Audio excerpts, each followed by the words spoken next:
Hello दोस्तों, let's क्रैकेट में आप लोगों का स्वागत है। और न्यू इंडिया समाचार मैगजीन 1 से लेकर के 15 दिसंबर 2021 की आप लोगों के सामने। इसका जो आप देख सकते हैं टॉपिक है India pioneer to save humanity. बात हो रही है एनवायरमेंटल प्रोटेक्शन की और न्यू इंडिया समाचार मैगजीन है। हम हर बार इसको डिस्कस करते हैं, देखते हैं कि कौन कौन से आर्टिकल्स हमारे काम के हो जाते हैं। ओके, प्रीलिम्स के लिए इंपॉर्टेंट होती है, एक दो पॉइंट मेंस के लिए निकल जाता है, बट उसके लिए हम पूरी मैगजीन को नहीं पढ़ते। ओके, इसीलिए ये मैगजीन जो है वो प्रीलिम्स के लिए खास होती है। तो हम देखते हैं कि क्या क्या पॉइंट्स इंपॉर्टेंट है। लाइक करना, शेयर और सब्सक्राइब भी आपको करना है। पहला आर्टिकल यहाँ पर आ जाता है, बहुत बेसिक छोटी सी चीज़ यहाँ पर आपको पता होनी चाहिए। नेशनल स्पोर्ट्स अवार्ड 2021 यहाँ पर प्रेजेंट किए गए बाई प्रेसिडेंट रामनाथ कोविंद जी के द्वारा। ओके, तो इसके अंदर 47 एथलीट्स को 6 कैटेगरीज में ये अवार्ड यहाँ पर दिए गए। 12 प्लेयर्स ऐसे थे इसके अंदर जिनको मेजर ध्यानचंद्र खेल रत्न अवार्ड दिए गए। इस इन शॉर्ट खेल रत्न अवार्ड इनको यहाँ पर कहते हैं, इनको दिए गए। और 35 प्लेयर ऐसे थे जिनको यहाँ पर आपका अर्जुन अवार्ड दिए गए। ओके, तो ये आपको डिवीज़न भी याद रखना है कि 47 एथलीट्स को दिए गए। अब 12 यहाँ पर ऐसे थे जिनको खेल रत्न दिया गया और 35 यहाँ पर ऐसे थे जिनको अर्जुन अवार्ड दिया गया। तो जो 12 आपके जिनके खेल रत्न दिए गए उनके नाम भी आपको याद होने चाहिए। ओके, क्योंकि संख्या कम है तो इसलिए पूछा जा सकता है। तो खेल रत्न 12 लोगों को दिए गए, इनके नाम आप यहाँ पर ध्यान रखिएगा। मनप्रीत सिंह है, रवि कुमार है, सुनील छेत्री हैं, मिथाली राज आपको मिल जाएंगी। ओके, मनीष नरवाल हैं, प्रमोद भगत हैं। ओके, और ऐसे ही आपके सुमित अंटिल हैं। ओके, और इसी तरीके से आपके अवनी लखेरा हैं। ओके, PR श्रीजेश हैं, लवलीना बोरगोहान है, नीरज चोपड़ा है, कृष्णा नागर है। ओके, तो ये 12 के 12 नाम आपको यहाँ पर याद रखने हैं। जस्ट अ सिंपल क्वेश्चन, आपसे किसी भी PCS एग्जाम में भी पूछा जा सकता है। उसके बाद कुछ और छोटी छोटी न्यूज़ हैं, जैसे गवर्नमेंट ने 40 करोड़ रुपए यहाँ पर अर्न किए हैं। किसको बेच करके? सिर्फ जंक को बेच करके। ओके, तो स्वच्छ भारत मिशन चल रहा है, उसके अंदर अलग अलग तरीके का जो जंक है वो यहाँ पर इकट्ठा किया गया। और 7 साल हो गए हैं स्वच्छ भारत मिशन को चलते हुए। मकसद था ओपन डेफिकेशन फ्री यहाँ पर कर देंगे और क्लीनलीनेस ड्राइव वगैरह यहाँ पर चलाने की बात हुई थी। किया भी, बहुत सारे काम किए भी, लेकिन उसके बाद आप देखें कि दिवाली के बाद जो यहाँ पर आपका घर को क्लीन करने की बात आती है कि दिवाली है तो साफ़ सफाई होनी चाहिए। तो उस दौरान जितना भी यहाँ पर आप कह सकते हो कि जंक निकला, जितना भी कूड़ा करकट घर से निकलता है, उसको बेच करके 40 करोड़ रुपए सरकार ने यहाँ पर अर्न किए। तो एक सक्सेस है, ये एक सक्सेस है कि अब ये सब डाटा जो दिया गया है ये नहीं पढ़ना। ओके, ये एक सक्सेस है स्वच्छ भारत मिशन की। हालांकि छोटी चीज़ है लेकिन इतनी भी छोटी नहीं है। आप देखिए 40 करोड़ रुपए हमने यहाँ पर कमाए, एक बड़ा अमाउंट होता है। ओके, उससे आगे की न्यूज़ है कि GST कलेक्शन क्रॉस हुआ है 1.3 लाख करोड़ का। अक्टूबर में GST कलेक्शन किया, ऐसा आता रहता है मंथ बाय मंथ ये सब डाटा। आपको क्या याद रखना है? आपको जस्ट ये याद रखना है कि हमारा GST कलेक्शन 1 लाख करोड़ रुपए से ऊपर ही चल रहा है। ओके, ये चीज़ आपको यहाँ पर ध्यान रखनी है। और अक्टूबर के लिए 1.3 लाख करोड़ रुपए का GST कलेक्शन हमने यहाँ पर देखा। उसके बाद defence purchase worth rupees 8,000 crore से अप्रूव। 8,000 करोड़ रुपए के डिफेंस परचेज हमने यहाँ पर करने की बात की है। और किसी भी कंट्री की जो सिंबल होता है वो होता है स्ट्रॉन्ग आर्मी। अगर उसकी आर्मी स्ट्रॉन्ग है तो नेशन स्ट्रॉन्ग होगा। और इसीलिए यहाँ पर जो अमृत महोत्सव चल रहा है उसी के चलते हमने ये सब काम यहाँ पर किया है। 7 नई companies were launched by PM on Vijayadashami this year. तो जो आपकी ऑर्डिनेंस फैक्ट्रीज यहाँ पर मौजूद थी 41, उनको ख़त्म करके आपने जो डिफेंस कंपनीज यहाँ पर बनाई 7 नई, उनके द्वारा ये सब काम यहाँ पर किया गया। और इस तरीके से इंडिया जो है वो दुनिया की सबसे बड़ी मिलिट्री पावर बनने की कोशिश यहाँ पर चल रही है। इस टाइम मेक इन इंडिया वगैरह आत्मनिर्भर भारत के तहत डिफेंस एक्विजिशन काउंसिल के द्वारा 8,000 करोड़ रुपए के डिफेंस इक्विपमेंट परचेज करने की बात की गई है। श्रीनगर को इंक्लूड किया गया है यूनेस्को की list of creative cities in crafts. Okay, तो फोक आर्ट की कैटेगरी के अंदर श्रीनगर जो है उसको यहाँ पर इंक्लूड किया है यूनेस्को के अंदर। और जम्मू कश्मीर के अंदर आपको पता है आर्टिकल 370 हटाया गया। तो कहा जा रहा है कि एक तरीके से लोगों को ये एक तरह का तोहफा यहाँ पर मिला है यूनेस्को के द्वारा और सरकार के द्वारा। यूनेस्को का जो क्रिएटिव सिटी नेटवर्क है ये एक इनिशिएटिव है, याद रखिएगा किसके अंदर में आता है। तो यूनेस्को का ये एक इनिशिएटिव है। ये पूरी दुनिया में अगर किसी भी सिटी के अंदर किसी स्पेशल तरीके की क्राफ्ट है, फोक है, आर्ट है, media, film, literature, design, gastronomy and media art, अगर वहाँ की फेमस है तो उसको यहाँ पर इंक्लूड किया जाता है in the creative cities network के अंदर। ओके, इस बार आप देखें कि a total of 295 cities from 90 countries. तो 90 कंट्रीज़ में से आपने 295 सिटीज़ यहाँ पर उठाई और उनमें से एक सिटी हमारी श्रीनगर की यहाँ पर थी।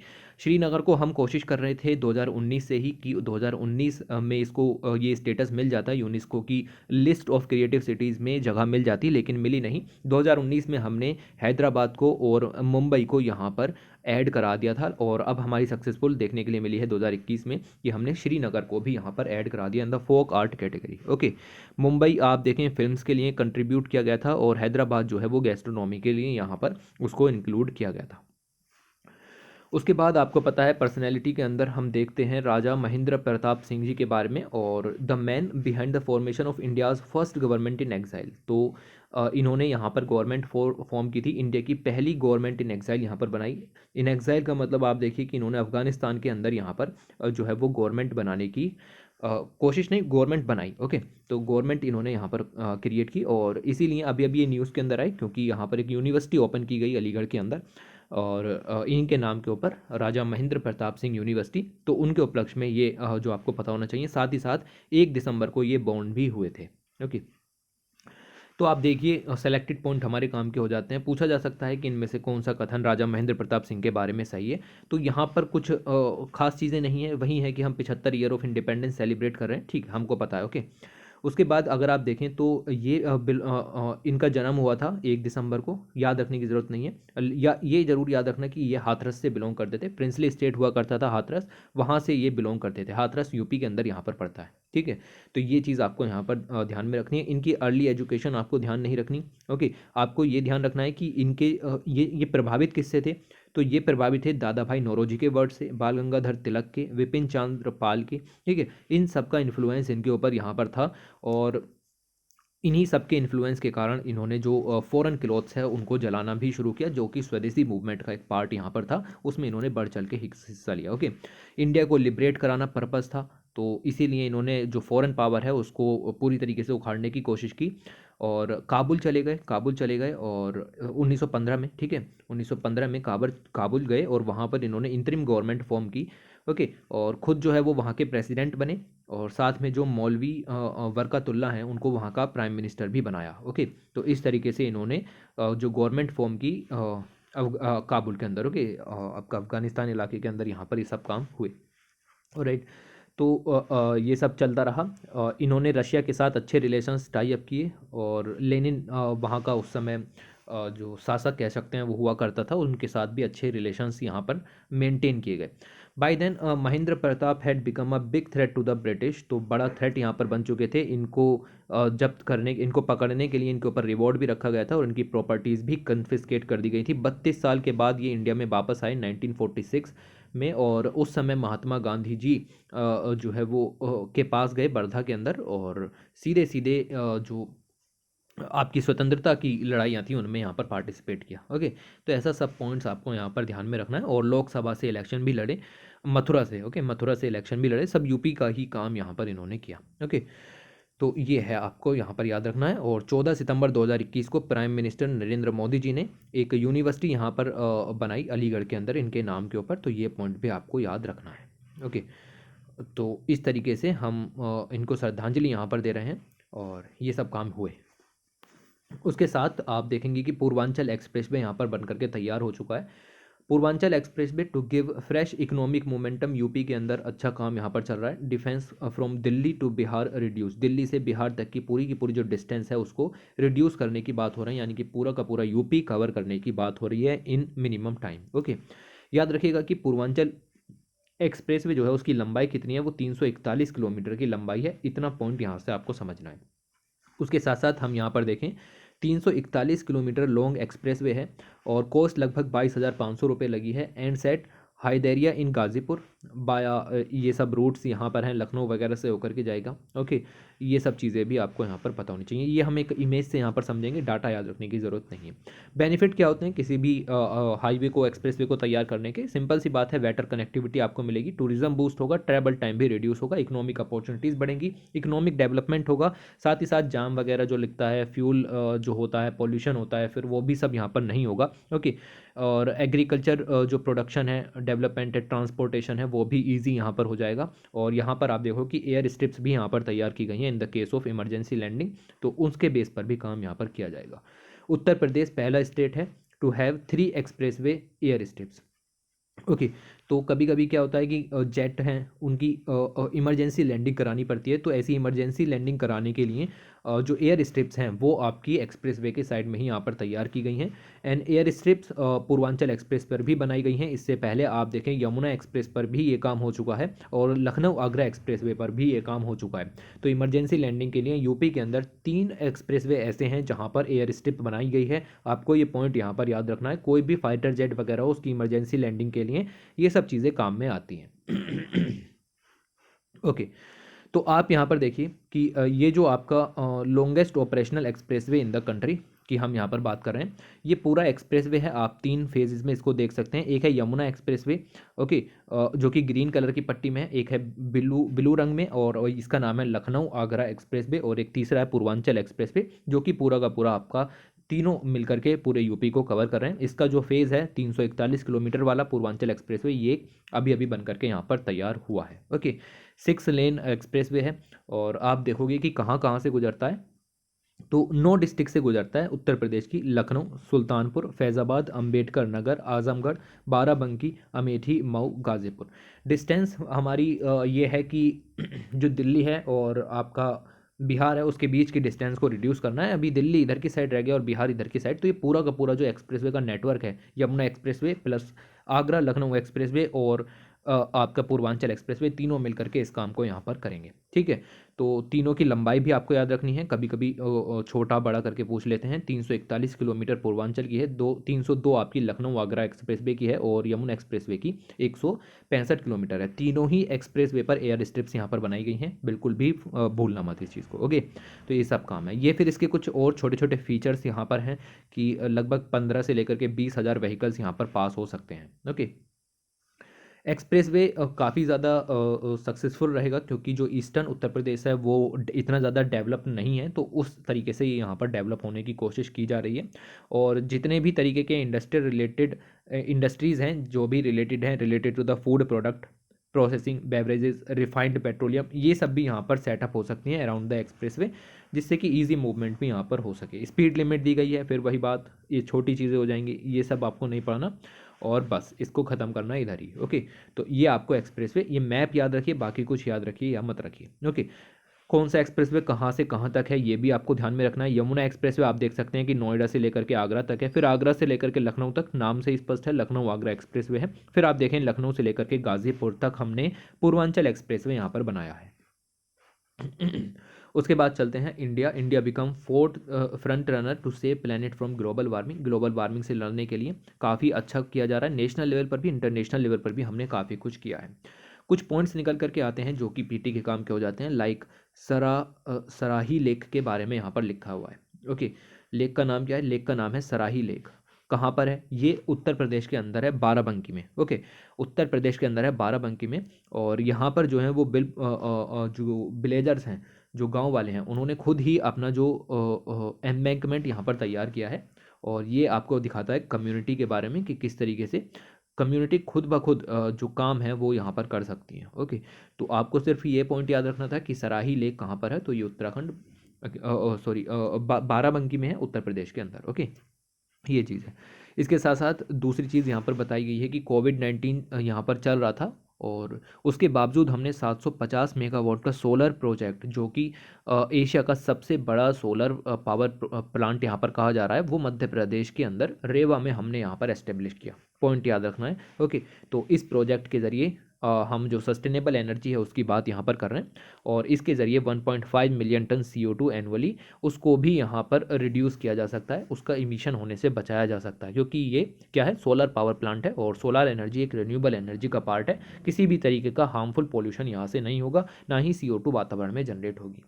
उसके बाद एक और न्यूज़ आती है in the midst of COP summit, जो यहाँ पर हुई ग्लासगो के अंदर। ओके। UNFCCC की मीटिंग थी। यहाँ मेघालय से हमें नई खबर देखने के लिए मिली, हमें एक नई स्पीसीज़ मिली है फ़िश की, एक नई स्पीसीज़ हमने यहाँ पर फाउंड की in the caves of Meghalaya. Meghalaya अपनी लाइमस्टोन केव्स के लिए बहुत ही ज़्यादा फेमस है और यहाँ पर हमें अलग तरीके की फ़िश देखने के लिए मिली है जिसकी डिस्कवरी यहाँ पर हुई है। अब इस मैगज़ीन के अंदर इसके बारे में नहीं बताया गया था, बट इसके बारे में मैं काफ़ी डिटेल में इस वाली वीडियो के अंदर पढ़ा चुका हूँ। ये डाउन टू अर्थ की स्पेशल आती है और ये सिर्फ UPSC के लिए ही है, और सारी न्यूज़ जितनी भी वेबसाइट पर कवर की जाती हैं वो सारी मैं यहाँ पर कवर कराता हूँ। ये वाली न्यूज़ भी मैंने यहाँ पर कवर कराई थी। ओके, ये वाली, तो इसको ज़रूर से देखें, मैं कार्ड लगा दूंगा, आपको यहाँ पर देखना पड़ेगा। उसके साथ साथ जब हम UNFCCC की बात कर रहे हैं, उसके अंदर इंडिया ने अपना पंचामृत का सिद्धांत यहाँ पर लॉन्च किया, और इंडिया के पंचामृत सिद्धांत के अंदर 5 सिद्धांत हैं जिनसे हम ग्लोबल वार्मिंग से लड़ सकते हैं। पहला है, आपको याद होने चाहिए, आपकी फिंगर टिप्स पे होने चाहिए, 2030 तक हमें non fossil fuel energy capacity मतलब 500 गीगावाट तक हमें रिन्यूएबल एनर्जी जनरेट करनी है 2030 तक। पहला पॉइंट तो ये है। रिन्यूएबल एनर्जी हमारी एनर्जी नीड्स का 50% कंट्रीब्यूट करनी चाहिए 2030 तक। नेट जीरो अचीव करना है 2070 तक, very very important. Will reduce carbon emission of 1 billion turns by 2030, ये भी याद रखना है। और साथ ही साथ जो कार्बन इंटेंसिटी है ऑफ इट्स इकोनॉमी 45% तक हमें यहाँ पर रिड्यूस करनी है 2030 तक। ओके, ये सब बातें आपकी याद रखनी है, ये PT का पॉइंट सॉलिड हो जाता है। उसके साथ साथ हमने one sun one word one grid यहाँ पर लॉन्च किया, इसको वन सन डिक्लेरेशन के नाम से जाना गया इन द ग्लासगो समिट। ये सब काम हमने यहाँ पर किए। ओके, अच्छा, अब ये सब काम तो हमने यहाँ पर किए और इन सबको मैं पढ़ा चुका हूँ, इसलिए मैं इसको डिटेल में नहीं जा रहा। आप देख सकते हैं कि ये वाली वीडियो हो चुकी है कवर, और इसके अंदर साफ साफ लिखा हुआ है वन सन डिक्लेरेशन। ओके, ये कुछ नहीं है, ये यही है, one sun one nation one grid. Okay, तो ये आपको यहाँ पर ध्यान में रखना है। इसके अलावा कुछ और छोटी छोटी जो पॉइंट्स हैं, कभी कभी कन्फ्यूज़न हो जाता है, जैसे व्हाट इज़ नेट जीरो, तो इसके बारे में बताया गया था। नेट जीरो का मतलब ये नहीं है कि कार्बन इमिशंस पूरी तरीके से ख़त्म हो जाएंगे, अब कोई भी कार्बन का इमिशन करेगा ही नहीं। ओके, ऐसा नहीं हो सकता है, कार्बन का इमिशन तो होना ज़रूरी है क्योंकि इंडस्ट्रियल ग्रोथ भी यहाँ पर चाहिए। ओके, तो नेट जीरो का मतलब क्या है? नेट जीरो का मतलब ये है कि हम जो कार्बन है वो एटमॉस्फेयर में ना पहुँचे, उससे पहले ही हम उसको यहाँ पर ख़त्म कर लें। This means that all the green house gas emissions will be eliminated before reaching the atmosphere through technology. तो टेक्नोलॉजी का यूज़ करके जो भी ग्रीन हाउस गैसेज एटमॉस्फेयर में पहुँचती, उनको पहुँचने से पहले ही हमें यहाँ पर रोकना है। This is net zero. Okay, तो कन्फ्यूजन मत रखिएगा कि नेट जीरो का मतलब होता है कि हम पूरा का पूरा जो कार्बन इमिशन है उसको ख़त्म कर लेंगे। ओके, ये नहीं हो सकता। इंडिया ने क्लाइमेट प्रोटेक्शन के लिए काफ़ी कुछ अच्छा किया है। इंडिया सिर्फ 5% कंट्रीब्यूट करता है ग्लोबल कार्बन एमिशन में, और हमसे ज़्यादा बहुत सारी कंट्रीज़ हैं जो यहाँ पर इस तरीके के प्रोडक्शन करती हैं, मतलब भारी मात्रा में CO2 जनरेट करती हैं। हम सिर्फ 5% कंट्रीब्यूट करते हैं, बट हमें इसको भी कम करना है, हर एक कंट्री की प्रायोरिटी बनती है। ओके, 17% पॉपुलेशन है, उसके बावजूद भी हम कुल 5% ही कंट्रीब्यूट कर रहे हैं, जबकि और कंट्रीज जिनमें पॉपुलेशन कम है वो हमसे भी ज़्यादा कंट्रीब्यूट कर रहे हैं। ओके, साथ ही साथ इंडियन रेलवे का टारगेट है कि 2030 तक जितने भी कार्बन इमिशंस हैं उनको ख़त्म करना है, और नेट ज़ीरो यहाँ पर इंडियन रेलवे सेक्टर को बनाना है। तो ये पॉइंट भी आपको यहाँ पर याद रखना है। उसके बाद ये बहुत ही सॉलिड पॉइंट है, इंडिया रिन्यूएबल एनर्जी कैपेसिटी को इंस्टॉल करने में पूरी दुनिया में चौथे नंबर पर आता है, याद रखना, चौथे नंबर पर हम यहाँ पर आते हैं। India itself initiated the international solar alliance. International solar alliance हमारा ही एक इनिशिएटिव है, विथ फ्रांस हमने इसको यहाँ पर लॉन्च किया था। ओके, और साथ ही साथ हमारा कोएलिशन है, coalition for disaster resilient infrastructure, और साथ ही साथ हमने IRIS भी यहाँ पर लॉन्च किया। तो ये सब काम भी यहाँ पर चलते रहते हैं, सब इंडिया के द्वारा शुरू किए गए इनिशिएटिव हैं, तो हम फ्रंट रनर यहाँ पर कहे जा रहे हैं। Continuing steps towards environmental protection, और जब हम एनवायरमेंटल प्रोटेक्शन की बात यहाँ पर कर रहे हैं तो बहुत सारी अचीवमेंट्स हमने यहाँ पर हासिल भी की है। इंडिया ने पेरिस एग्रीमेंट के कई सारे लक्ष्यों को पूरा करने की तरफ ध्यान दिया है। आप देख सकते हैं कि green house gas emission intensity को 33 से लेकर के 35% तक रिड्यूस करना था, हमने 21% कर भी लिया है। ओके, तो ये एक अचीवमेंट हमने जो है वो हासिल की है, और ये पॉजिटिव सेंस में आपको याद रखना है। हम G20 कंट्रीज़ के अंदर इंडिया ही एकमात्र ऐसा कंट्री है 20 कंट्रीज़ के अंदर जिसने टेम्परेचर को 2 डिग्री सेल्सियस तक रोकने के लिए काफ़ी अच्छे वर्क किए हैं, जिसके इफ़र्ट्स ऐसे हैं कि हम 2 डिग्री सेंटीग्रेड तक टेम्परेचर को रोक सकते हैं। ओके, तो ये भी याद रखना है। साथ ही साथ नेशनल हाइड्रोजन मिशन भी यहाँ पर लॉन्च किया है 1500 करोड़ रुपए का, ताकि हम जो एनर्जी का अल्टरनेटिव सोर्स है उनको क्रिएट कर सकें। उसके साथ साथ India has set a target of 15% of natural gas. तो नेचुरल गैस जो है उससे 50% तक हमें एनर्जी मिलनी चाहिए 2030 तक, ये टारगेट भी है। इसके लिए one nation one gas grid भी हमने यहाँ पर लॉन्च की है। ये हमारे इन लक्ष्यों को पूरा करने में हेल्पफुल हो सकती है। ओके, इसके अलावा आप यहाँ पर देखें कि 47 सोलार पार्क्स भी हमने यहाँ पर लॉन्च किए हैं, जिनकी टोटल जो कैपेसिटी होगी वो लगभग 27,000 मेगावाट की होगी। 21 स्टेट्स में इनको यहाँ पर सेटअप किया जाएगा, जहाँ पर भी सूरज की तेज़ किरणें पड़ती हैं। ओके, ये काम यहाँ पर किया गया। प्राइम मिनिस्टर ने का अपना एक विज़न है, और इनके हिसाब से अगर हम यहाँ पर देखें कि during the Paris agreement the demand was made to include the word climate justice under the leadership of prime minister Modi. तो हम क्लाइमेट जस्टिस की बात करें, क्लाइमेट जस्टिस का मतलब कुछ भी नहीं है। कुछ ऐसी कंट्रीज़ हैं जिनको हम डेवलप्ड वर्ल्ड कहते हैं, उन लोगों ने अपना इंडस्ट्रियल रेवोल्यूशन यहाँ पर किया और भारी मात्रा में CO2 को जनरेट किया। इंडिया जैसे जो डेवलपिंग कंट्रीज़ हैं उनका इंडस्ट्रियल रेवोल्यूशन अभी उतना सक्सेसफुल नहीं है। ओके, तो उनको यहाँ पर आपको जस्टिस देना, मतलब आप ऐसा नहीं कह सकते कि डेवलप्ड वर्ल्ड को भी 10% रिड्यूस करना है और इंडिया को भी 10% रिड्यूस करना है। आपको छूट देनी पड़ेगी। आप इंडिया से कहिए कि आप 5% रिड्यूस कीजिए। तो क्लाइमेट जस्टिस इस चीज़ को यहाँ पर डिस्कस किया गया है। एक बहुत ही इंपॉर्टेंट पॉइंट निकल करके आता है G20 के बारे में। मैंने आपको बताया कि हम G20 कंट्रीज़ में इंडिया सिर्फ ऐसा कंट्री है जो कि काफ़ी अच्छा कर रहा है, और उसके गोल्स जो है वो पेरिस एग्रीमेंट के गोल्स को हासिल करने के लिए सक्सेसफुल हो सकते हैं। ठीक है, इसके अलावा एक पॉइंट यहाँ पर निकलता है कि हम जो हैं वो India's global rank in renewable energy 4th rank है, मैंने आपको बताया अभी अभी। और एक पॉइंट और याद रखना है कि सोलर एनर्जी को इंस्टॉल करने में हमारी 5th रैंक है। डायरेक्ट पॉइंट देखने के लिए मिले हैं ऐसे, और 5th रैंक आपको यहाँ पर पता होनी चाहिए। इंडिया की सोलर कैपेसिटी को इंस्टॉल करने में 5th रैंक है, और renewable energy and hydro energy को इंस्टॉल करने में हमारी 4th रैंक यहाँ पर है। ये पॉइंट आपको यहाँ पर याद रखने हैं। उसके अलावा हमने कई सारे सेक्टर्स में PLI scheme, production linked incentive scheme भी चलाई हुई है, लाइक केमिकल बैटरी स्टोरेज में है। उसके साथ साथ इलेक्ट्रिकल व्हीकल्स को प्रमोट करने के लिए जो आपने फेम इंडिया स्कीम यहाँ पर चलाई हुई है, इसके कई सारे फेजेस यहाँ पर लॉन्च हो चुके हैं। और कई सारे और प्रोग्राम लाइक प्रोजेक्ट एलिफेंट है, वर्चर कंजर्वेशन एक्शन प्लान है, प्रोजेक्ट डॉल्फिन है, प्रोजेक्ट लॉयन है, national sea turtle action plan है। ओके, प्रोजेक्ट सिनो लेपर्ड है, इंडियन राइनो विज़न है। ये सब ऐसे विज़न भी हमने यहाँ पर लॉन्च किए हैं, जिससे वाइल्ड लाइफ की कंजर्वेशन के लिए एफर्ट्स ज़्यादा से ज़्यादा किए जा सकें। ओके, हमारा जो ट्री कवर है वो भी यहाँ पर इंक्रीज हुआ है 13,000 किलोमीटर। ओके, 13,000 स्क्वायर किलोमीटर का एरिया हमने यहाँ पर जो है वो बढ़ाया है।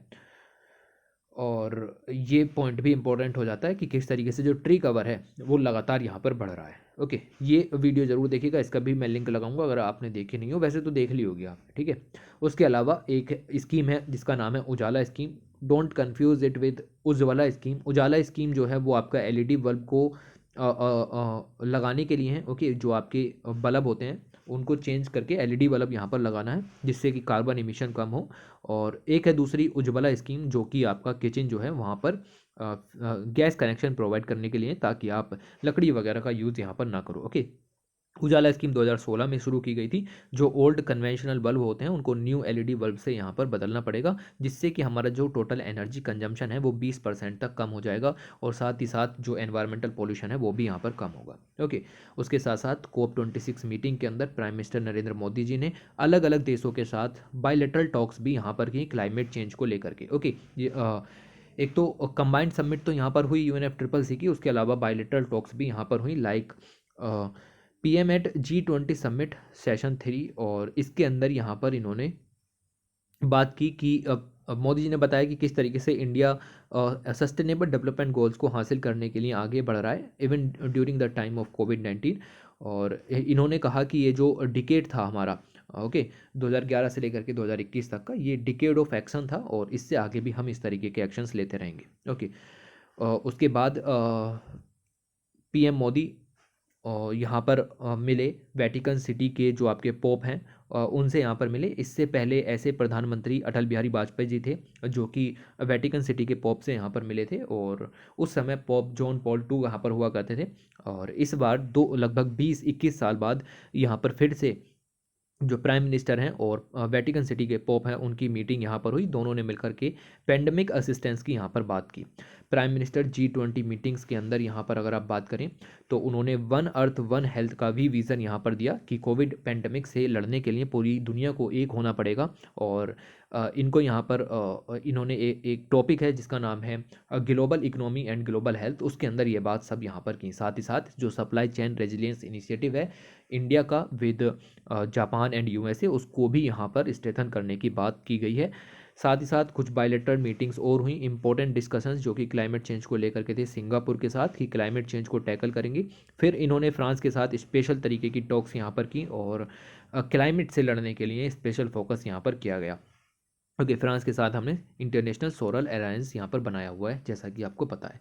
फिर UK के प्राइम मिनिस्टर के साथ मिलकर के बहुत सारे प्रोग्राम्स हमने यहाँ पर लॉन्च किए in the field of climate finance, technology, innovation, green hydrogen, renewable and clean technology. साथ ही साथ इंटरनेशनल सोलर अलायंस पर भी कुछ हद तक सहमतियाँ यहाँ पर देखने के लिए मिली। ये सब काम COP26 की मीटिंग के साइड में हुए। ओके, कुछ और मीटिंग्स स्पेन के साथ देखने के लिए मिली, जर्मनी के साथ, इंडोनेशिया के साथ और बिल गेट्स के साथ भी यहाँ पर कुछ मीटिंग्स देखने के लिए मिली। और ये सबके जो कॉमन टॉपिक्स थे वो कुछ ऐसे ही थे कि ई मोबिलिटी की बात हो रही है, क्लीन टेक की बात हो रही है, लिथियम आयन बैटरीज की बात हो रही है, ओके, एडवांस इक्विपमेंट्स की बात हो रही है, टेक्नोलॉजी डेवलपमेंट की बात हो रही है, डीप सी एक्सप्लोरेशन की बात हो रही है, ओके, क्लाइमेट की बात हो रही है। ये सब काम कुछ यहाँ पर चलते रहे और इनके ऊपर यहाँ पर बात हुई। एक एक याद नहीं रखना, आप खुद से भी इन चीज़ों को याद रख सकते हैं। ओके, कुछ बायलैटरल टॉक आपको नेपाल के साथ भी मिल जाएंगी। नेपाल के प्राइम मिनिस्टर यहाँ पर मीटिंग हुई नेपाल के साथ और शेर बहादुर देवा जो है वो यहाँ पर मीट हुई। और कुछ बड़ी नहीं, आपको पता होना चाहिए कि सिर्फ कोऑपरेशन और ये सब के लिए हैं। नेपाल को हम पहले से ही काफ़ी ज़्यादा असिस्टेंस प्रोवाइड करते हुए आ रहे हैं और उसी सिलसिले में यहाँ पर बातें चलती रहती हैं। यूक्रेन के साथ भी बात यहाँ पर हुई। इंडिया इजराइल ने भी यहाँ पर बात की in the field of defence, enhanced cooperation and technology innovation के क्षेत्र में इजराइल के साथ बातें हुई। इजराइल के साथ बेसिक जो हमारी बातें होती हैं वो एग्रीकल्चर रिलेटेड मुद्दों को लेकर के भी होती हैं और ये सब काम यहाँ पर हुए। Okay, tribes witness a rapid development. यहाँ पर ट्राइबल प्राइड डे सेलिब्रेट किया गया 15 नवंबर को और ये पहला ट्राइबल प्राइड डे था, इसीलिए आपको इसके बारे में पता होना चाहिए। और ये जो आपका ट्राइबल प्राइड डे है ये सेलिब्रेट किया जाएगा 15 नवंबर को। और क्यों? क्योंकि यहाँ पर बर्थ एनिवर्सरी होती है भगवान बिरसा मुंडा की और इसीलिए जो ट्राइबल्स हैं उनकी उनके सम्मान के लिए, उनके स्वामित्व के लिए और ये सब काम यहाँ पर किया गया। ट्राइबल प्राइड डे नाम से ही आप समझ सकते हैं कि क्या चीज़ हम यहाँ पर करने वाले हैं। ट्राइबल्स को प्राइड फील होना चाहिए कि हाँ उनके लिए भी यहाँ पर सब कुछ मौजूद है, उनके लिए भी सरकारें बहुत कुछ कर रही हैं। सेंट्रल गवर्नमेंट की प्रायोरिटी है कि डेवलपमेंट किया जाए ट्राइबल एरियाज़ का, इसके लिए ये सब प्राइड डे यहाँ पर सेलिब्रेट किए गए हैं। ओके, थोड़ा सा पॉइंट पता होना चाहिए। 15 नवंबर मैंने बताया हर साल यहाँ पर आपका सेलिब्रेट किया जाएगा और ये पहला जो है वो ट्राइबल प्राइड डे यहाँ पर सेलिब्रेट किया गया। प्रधानमंत्री आपके जो मोदी जी हैं उन्होंने भगवान बिरसा मुंडा मेमोरियल उद्यान यहाँ पर इनोग्रेट किया झारखंड के अंदर और यहाँ पर इन्होंने फ्रीडम फाइटर म्यूजियम भी झारखंड की कैपिटल रांची के अंदर इन चीज़ों को इनोग्रेट किया गया और एक फंक्शन भी रखा गया मध्य प्रदेश के अंदर भोपाल में। ओके, ये सब काम यहाँ पर किए गए। ऑलराइट, तो ये सब चीज़ें आपको यहाँ पर याद रखनी है कि पहला ट्राइबल प्राइड डे यहाँ पर सेलिब्रेट किया गया किस तरीके से। 10 म्यूज़ियम खोले जाएंगे, ट्राइबल्स के कंट्रीब्यूशन को दिखाएंगे। ये म्यूज़ियम के अंदर आपको रखा हुआ मिलेगा कि किस तरीके से जो ट्राइब्स हैं उन्होंने फ्रीडम स्ट्रगल में साथ दिया। ये म्यूज़ियम बनेंगे इन गुजरात, छत्तीसगढ़, झारखंड, गोवा, आंध्र प्रदेश, मध्य प्रदेश, केरला, मणिपुर, मिजोरम, तेलंगाना। नाम याद रखने की ज़रूरत नहीं है बट इतना याद रखो कि 10 म्यूज़ियम यहाँ पर बनेंगे। साथ ही साथ ट्राइबल्स के लिए जो बजट था उसमें भी 75% बढ़ोतरी देखने के लिए मिली है। पहले हम सिर्फ 4000 करोड़ रुपये खर्च करते थे लेकिन अब हम 7500 करोड़ रुपये यहाँ पर खर्च कर रहे हैं ट्राइबल्स के लिए। ओके, अलग अलग स्कीम है लाइक माइनर फॉरेस्ट प्रोड्यूस वगैरह है, MSP वगैरह है, उन सभी में जो भी पैसा खर्च होगा वो सब यहाँ से ही जाता है। वंदन विकास केंद्र खोलने हैं उसमें भी पैसा यहाँ से जाएगा, सेल्फ हेल्प ग्रुप बनाने हैं उसमें भी पैसा यहीं से जाएगा। साथ ही साथ शेड्यूल्ड ट्राइब कंपोनेंट भी यहाँ पर लॉन्च किए गए हैं। ओके, तो जितना भी वेलफेयर का काम है वो सब इस तरीके से यहाँ पर किया जाएगा। ओके, इसके अलावा हमने ट्राइबल्स को एक बहुत अच्छी सुविधा यहाँ पर अवेलेबल कराई। पहले बैम्बू ट्री की कैटेगरी में यहाँ पर आता था लेकिन अब हमने इसको हटा दिया है। अब बैम्बू ट्री की कैटेगरी के अंदर नहीं आता, ट्री की कैटेगरी के अंदर आता है तो फिर उसको काटने के लिए मना कर देते हैं। फिर आपका जो ट्राइबल है उसको इकोनॉमिक अपॉर्चुनिटीज़ कहाँ से मिलेंगी। ओके, तो इसीलिए ट्री की डेफिनेशन से इसको हटा दिया है। अब इसको आप यहाँ पर एक्सप्लॉइट कर सकते हैं, बैम्बू यहाँ पर आप यूज़ कर सकते हैं। बैम्बू की 125 से ज़्यादा वेराइटीज़ आपकी देखने के लिए मिल जाएंगी, उन सभी का यूज़ करके आप नए नए प्रोडक्ट यहाँ पर तैयार कर सकते हैं। ओके, ट्राइबल्स की हेल्थ के लिए डोर स्टेप हेल्थ केयर सुविधा भी यहाँ पर शुरू की गई हैं, और अलग अलग जो ऑर्गेनाइजेशंस हैं लाइक एम्स, पतंजलि, इन सभी ने मिल करके जो कंबाइंड पोर्टल्स हैं वो भी यहाँ पर लॉन्च किए हैं। ओके, कल्चर को बढ़ावा देने के लिए नेशनल ट्राइबल रिसर्च इंस्टीट्यूट भी सेटअप किया जाएगा। ऑलराइट, तो इससे सब काम यहाँ पर होंगे। उसके बाद एक स्कीम आती है जिसका नाम है accessible India scheme.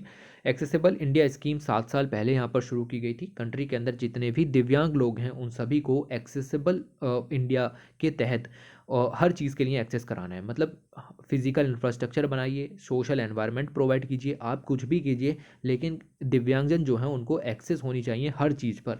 Accessible India का मतलब है कि इंडिया के अंदर जो भी चीज़ है वहाँ पर दिव्यांग लोगों को एक्सेस होनी चाहिए, और इसके लिए ये काम यहाँ पर किया गया था। ओके, तो आप देख सकते हैं यहाँ पर 2015 में ये काम यहाँ पर किया गया था, और जो वर्ड डिसेबल यूज़ किया जाता था उसको ख़त्म किया गया मोदी जी के द्वारा, और यहाँ पर कहा गया कि जो विकलांग है अब उनको विकलांग नहीं कहा जाएगा, उनको दिव्यांग यहाँ पर कहा जाएगा, ताकि उनके अंदर भी एक मोटिवेशन की फीलिंग यहाँ पर हो। ओके, तो ये सब काम के लिए एक्सेसिबल इंडिया कैंपेन लॉन्च किया गया था, और इसका जो मकसद था कि जो हैंडीकैप्स के प्रति लोगों की भावनाएं हैं उनको और ज़्यादा यहाँ पर उभारा जाए। ओके, और ये सब काम मतलब सोसाइटी में उनको सम्मान, ये सब चीज़ें मिलती रहनी चाहिए, और मतलब किसी भी तरीके से उनको कमज़ोर नहीं समझना चाहिए, वगैरह वगैरह चीज़ें। ओके, आप समझदार हैं, समझ चुके होंगे।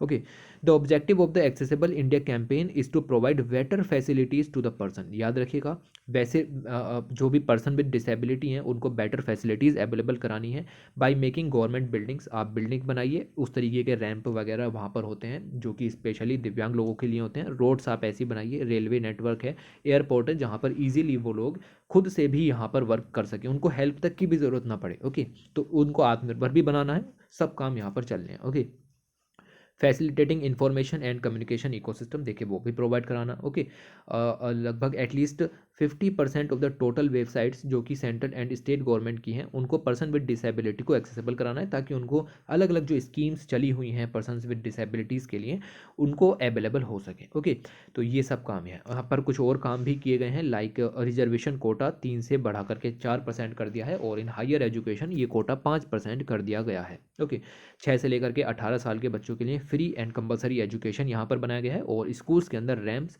हैंड रेल्स और एक्सेसिबल टॉयलेट्स की व्यवस्था भी यहाँ पर की गई है। क्लास 1 से लेकर के 12th तक, और नाउ इन बीएड सिलेबस इनको एक्सेसिबिलिटी प्रदान की गई है। ओके, इसके अलावा आप यहाँ पर देख सकते हैं कि इंडियन साइन लैंग्वेज डिक्शनरी भी लॉन्च की गई है विद 10,000 वर्ड्स। ओके, 10,000 से ज़्यादा वर्ड्स हैं जिनके लिए Indian sign language dictionary launch की गई है। ये वर्ड हैं जो कि डेली यूज़ के हैं, एकेडमिक टर्म्स हो सकती हैं, लीगल एडमिनिस्ट्रेटिव टर्म्स हो सकती हैं, मेडिकल टर्म्स हो सकती हैं, जो कि उनको बोलनी आनी चाहिए। ओके, तो ये सब काम भी यहाँ पर किए गए हैं। इसके अलावा आप देखें कि दिव्यांगजन को सेल्फ रिलायंट बनाने के लिए स्किल ट्रेनिंग प्रोग्राम्स भी लॉन्च किए गए हैं। सुगम्य भारत ऐप भी लॉन्च किया गया है, 10 लैंग्वेजेस के अंदर लॉन्च किया है।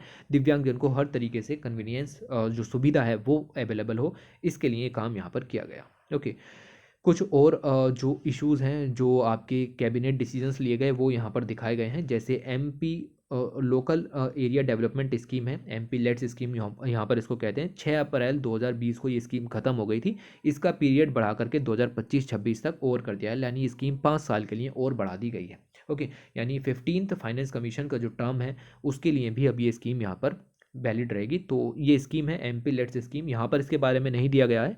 ये स्कीम 1993 जहाँ तक मुझे याद है वहाँ पर शुरू की गई थी, और इसके अंदर जो 5 करोड़ रुपए का एक एमपी अपने क्षेत्र में डेवलपमेंट वर्क यहाँ पर कर सकता है। ओके, ये कुछ छोटे छोटे पॉइंट हैं। इसके अलावा दूसरा जो डिसीजन लिया गया वो डिसीजन ये था कि जितने भी sugarcane based raw materials हैं जो कि शुगर बनाने के दौरान में यहाँ पर निकल जाते हैं, उन सबको इथेनॉल प्रोडक्शन के लिए यहाँ पर लॉन्च किया जाए, और उसके लिए जो प्राइसेस हैं वो भी यहाँ पर हाई रखे जाएँ, approval of higher ethanol price. Okay, जिससे कि जो रॉ मटेरियल ज़्यादा से ज़्यादा डेवलप हो पाए और इथेनॉल जनरेशन हो सके for the easy transportation and 2G ethanol वगैरह वगैरह। ओके, ये सब काम यहाँ पर किए गए। इसके अलावा जो आपके जूट फार्मर्स हैं, वर्कर्स हैं, उनके लिए भी यहाँ पर एक मार्केट सिक्योरिटी स्कीम यहाँ पर लॉन्च की गई। इसके अंदर जो भी फूड ग्रेन यहाँ पर है उसको 100% फूड ग्रेन आपको जूट पैकेजिंग के अंदर लॉन्च करना है, ओके, जो उसकी पैकेट है वो जूट का बना हुआ होना चाहिए, जूट का बैग होना चाहिए, और 20% शुगर जो है वो भी कंपलसरीली पैक्ड होनी चाहिए इन द जूट बैग्स। तो इससे क्या है कि 3.7 लाख वर्कर्स को एम्प्लॉयमेंट मिलेगा इन द जूट मिल्स, और साथ ही साथ 40 लाख फार्मर्स की फैमिलीज भी यहाँ पर, उनको भी लाइवलीहुड मिलता रहेगा। ओके, इसके अलावा एक और स्कीम यहाँ पर शुरू की गई है, जो फार्मर्स की प्रॉब्लम्स हैं कि now the loss incurred under the minimum support price operation under the cotton, तो कॉटन के लिए जो एमएसपी वगैरह के प्रोविजंस यहाँ पर चलते थे, उनका कंपनसेशन प्रोवाइड किया जाएगा पिछले 6 साल का जो भी उनको लॉस यहाँ पर हुआ, कॉटन फार्मर्स की बात यहाँ पर हो रही है। ओके, तो ऐसा डिसीजन भी यहाँ पर लिया गया। इसके अलावा पद्म अवार्ड्स यहाँ पर डिस्ट्रीब्यूट किए गए, और पद्म अवार्ड्स की अगर हम बात करें तो काफ़ी सारे पद्म अवार्ड्स थे, और ये इमेज काफ़ी ज़्यादा फेमस हुई। ये जो लेडी है इनका नाम आपको याद रखना है, ये इनका नाम है तुलसी गौड़ा, और ये 77 साल की हैं, और ये कैंपेन चला रही हैं अर्थ को, एनवायरनमेंट को प्रोटेक्ट करने के लिए। इन्होंने 30,000 से ज़्यादा जो पेड़ पौधे हैं वो इन्होंने यहाँ पर लगाए हैं, और पेड़ को देख करके बता सकती हैं ये कि वातावरण कैसा होने वाला है, इसीलिए इनको एनसाइक्लोपीडिया ऑफ फॉरेस्ट यहाँ पर कहते हैं। ओके, तो पेड़ों को देख करके बता सकती हैं कि आज मौसम कैसा रहेगा वगैरह वगैरह, कि तापमान कितना रहेगा, ठंड रहेगी या गर्मी, अब ओके, तो ये सब चीज़ें बता सकती हैं, और ये भी कि पौधे को कितना पानी की ज़रूरत कब यहाँ पर है। ओके, तो एनसाइक्लोपीडिया ऑफ फॉरेस्ट इनको यहाँ पर कहा जाता है, इनके बारे में याद रखिएगा। इसके अलावा बहुत सारे लोगों को और भी यहाँ पर अवार्ड दिए गए। एज अ यूपीएससी एस्पिरेंट आप इनको याद नहीं रख पाओगे, अगर आप याद रखने की कोशिश भी करोगे तो। Okay, but for the PCS exam आपको ये रटने पड़ेंगे। ओके, तो इसीलिए आप पीडीएफ इसकी डाउनलोड करें, जो कि टेलीग्राम चैनल पर दी गई है नीचे, वहाँ से आप इसको डाउनलोड करें और एक बार इसको जस्ट रीड कर दें। हिंदी में भी पढ़ी हुई है, इंग्लिश में भी पढ़ी हुई है, 13 से ज़्यादा लैंग्वेजेस में आती है, आपको मिल जाएगी। उसके अलावा आज़ादी का अमृत महोत्सव, और उसके अंदर 2 लोगों के नाम आपको पता होने चाहिए जिनका नाम है, एक है राज नारायण मिश्रा। ओके, ये ऐसे हीरोज़ होते हैं जिनके बारे में बुक्स के अंदर लिखा हुआ नहीं होता। ओके, एक दूसरे हैं आपके टोगन मिंजा संगमा। ओके, तो इनके बारे में भी हमें यहाँ पर पढ़ना है। ओके, तो ये दोनों लीडर्स हैं। जो भी पॉइंट हमारे एग्जाम के 1-2 काम का निकलता है हम उसको यहाँ पर देखेंगे। लिखा हुआ है Raj Narayan Mishra, a fearless revolutionary who embraced gallows at 24। Okay, तो 24 साल ही ये यहाँ पर जिए। आप देख सकते हैं बॉर्न कब हुए और डाई कब हुए, इनके बारे में अगर हम 2-3 पॉइंट यहाँ पर देखने की कोशिश करें तो एक रेवोल्यूशनरी थे, और इन्होंने फ्रीडम के लिए अपने आप को सेक्रीफाइस करने का ये बात यहाँ पर साफ साफ कह दी थी। इट इज़ बिलीव डैट जो आपके राज नारायण मिश्रा थे, ये लास्ट पर्सन थे जिनको ब्रिटिश सरकार ने एग्जीक्यूट किया। इनके बाद किसी को भी एग्जीक्यूट नहीं किया गया बाय ब्रिटिश गवर्नमेंट। तो बहुत ही इंपॉर्टेंट पॉइंट यहाँ पर निकलता है कि ये इनका बलिदान इस तरीके से यहाँ पर आप देखेंगे कि सक्सेसफुल हुआ, और लास्ट एग्जीक्यूशन माना जाता है ब्रिटिश गवर्नमेंट के द्वारा इंडिया के अंदर जो भी यहाँ पर किए गए। ओके, इसके अलावा कई सारी लूट वगैरह जो है वो इन्होंने यहाँ पर की। लखीमपुर खीरी के अंदर इन्होंने जो है वो वेपन्स को लूटने की कोशिश की 1942 में, और उस दौरान जो आपका कह सकते हैं डेप्यूटी कमिश्नर था लखीमपुर खीरी का, वो यहाँ पर मारा गया धोखे से, और इसके बाद इनको यहाँ पर पकड़ा गया। मेरठ के गांधी आश्रम से इनको अरेस्ट किया गया, और इनकलाब जिंदाबाद के नारे के साथ आपको पता है कि इनको हैंग कर दिया गया। 9 दिसंबर 1944 को ये काम हुआ। ओके, ये चीज़ आपको ध्यान रखनी है। फिर नॉर्थ ईस्ट के अंदर निकल के आते हैं टोगन नेंगमिंजा सांगमा। ओके, इन्होंने ए वॉरियर ऑफ गारो हिल्स, जब ब्रिटिशर्स ने गारो हिल्स पर कब्जा किया तब इन्होंने उनका सामना यहाँ पर किया। 1872 की बात यहाँ पर चल रही है। ओके, तो ये चीज़ आपको यहाँ पर ध्यान रखनी है। ओके, इतना पॉइंट तो आप यहाँ पर ध्यान रखिए, और इनके सम्मान में आज भी आप यहाँ पर देखें तो इनकी डेथ एनिवर्सरी को ऑब्जर्व किया जाता है एज अ स्वतंत्रता सोल्जर्स डे इन आपका मेघालय के अंदर। ओके, तो ये पॉइंट आप यहाँ पर ध्यान में रखेंगे। इसके अलावा आगे बस ये आपकी मैगज़ीन यहाँ पर कंप्लीट होती है, और ये टोटल आपको इतना पढ़ना था। एंड चलिए और क्या बात करें। Thanks for watching, take care.